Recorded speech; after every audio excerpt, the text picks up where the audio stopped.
Hello friends, welcome back to મુક્તિસ kitchen. હું છું મુક્તિ પંડ્યા. આજે હું લઈને આવી છું, ગરમીમાં આપણને મોઢામાં કંઈક ઠંડુ ઠંડુ પીવાનું મન થાય, કાં તો આપણે આઈસ ગોલો ખાતા હોઈએ છીએ, તે શરબત પીતા હોઈએ છીએ. પણ અહીંયા હું જે લઈને આવી છું એ વોટરમેલન ક્યુબ્સ લઈને આવી છું, જે શોર્ટ્સમાં બી આપણે પી શકાય અને શરબત રીતે બી પી શકાય. તો આને કેવી રીતે બનાવવાનું એ હું બતાવવાની છું.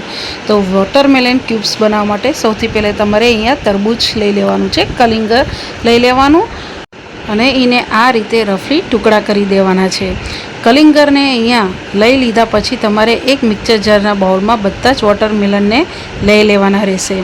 અહીંયા વોટરમેલન લઈ લીધા પછી એની અંદર આપણે 2 થી 3 આઈસ ક્યુબ નાખીશું.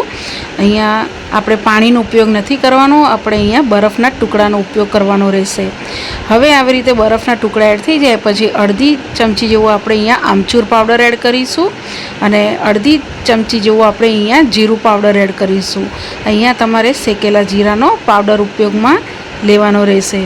પછી અડધીથી ઓછી અહીંયા આપણે ચાટ મસાલો પાવડર એડ કરવાનો અને અડધી ચમચી જેવું આપણે અહીંયા સંચળ પાવડર એડ કરવાનું છે. પછી અહીંયા આપણે થોડુંક જ અહીંયા મીઠું એડ કરવાનું છે સ્વાદ પ્રમાણે. અહીંયા આપણે સંચળ પાવડરનો ઉપયોગ કર્યો છે એટલે મીઠું અહીંયા તમારે એકદમ ઓછું નાખવાનું રહેશે. હવે આને આપણે આ રીતે તમારે સ્મૂથ પીસીને રેડી કરી લેવાનું છે. અહીંયા તમારે એકદમ વોટરમેલનના ગઠ્ઠા ન રહે એ રીતે પીસી દેવાનું. પછી તમારે કોઈ બી એક વાસણમાં આને કાઢી લેવાનું રહેશે. તમે જોઈ શકો છો કે અહીંયા આપણું સરસ એવું પીસાઈને રેડી થઈ ગયું છે. જરા બી અહીંયા પીસતા ટાઈમે તમારે પાણીનો ઉપયોગ નથી કરવાનો, બરફના ટુકડા તમારે અહીંયા ઉપયોગમાં લેવાનું રહેશે. અને તમને જો આની અંદર ચપટી ફૂડ કલર એડ કરવો હોય તો કરી શકો છો, પણ મેં અહીંયા ઉપયોગમાં નથી લીધો. હવે આને તમારે ગાળવાનું નથી, અહીંયા ગાળ્યા વગર જ તમારે હવે આને ઉપયોગમાં લેવાનો રહેશે. તમને જો એમ લાગે કે આ જ્યુસની અંદર કલિંગરના બી રહી ગયા છે તો તમે એની માટે ગાળી શકો છો. હવે આપણે આને આ રીતે સિલિકોન મોલ્ડ આવે છે ક્યુબ્સ માટેના, એ મેં અહીંયા લઈ લીધું છે. જો તમારી પાસે આવી સિલિકોન ક્યુબ્સ માટેની ના હોય તો તમે બરફની ટ્રેમાં બી આ બનાવી શકો છો.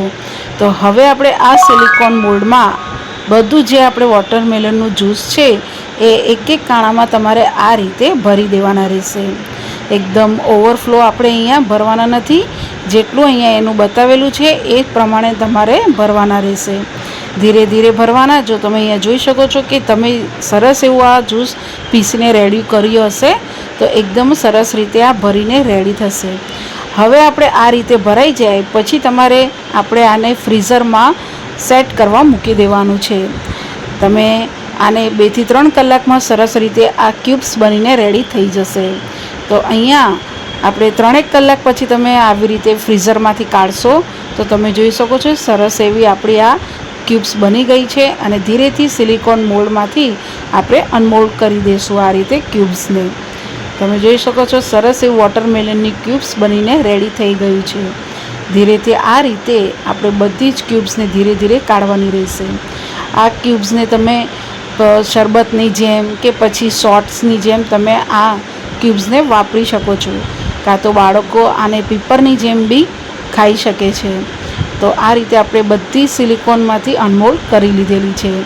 હવે અનમોલ્ડ કર્યા પછી આના ઉપર આપણે થોડો ચાટ મસાલો સ્પ્રિંકલ કરીશું, જેથી આ ખાવામાં તમને ચટપટું લાગે. અને આ રીતે હલકા હાથે મિક્સ કરી લેવાનું છે. જ્યારે બી તમે સિલિકોન મોલ્ડમાંથી અનમોલ્ડ કરો પછી આને બહુ બહાર નથી રહેવા દેવાનું, તરત જ તમારે ફ્રીજમાં મૂકવાનું રહેશે. જો બહાર રાખશો તો આ બધી જ પીગળી જશે. જેમ બરફ પીગળી જાય છે બહાર રાખવાથી, એવી જ રીતે આ બધું પીગળી જશે.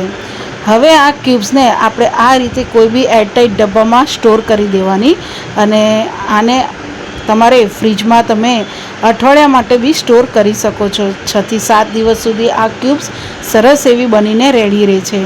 તમે આ ક્યુબ્સને મેં પહેલાં કીધું કે તમે શરબતમાં, શોર્ટ્સમાં કે પછી તમને એમ જ ખાલી પીપરની જેમ ખાવી હોય તો પણ આ ક્યુબ્સ બહુ જ મજા આવે છે.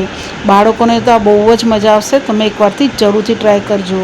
અને તમને જો મારી આ રેસીપી ગમે તો મારી ચેનલને સબસ્ક્રાઈબ કરજો, બેલ આઇકન પર ક્લિક કરજો, લાઇક કરજો, શેર કરજો અને તમને કેવી લાગી મને કોમેન્ટ્સ બોક્સમાં જણાવજો. Thank you for watching.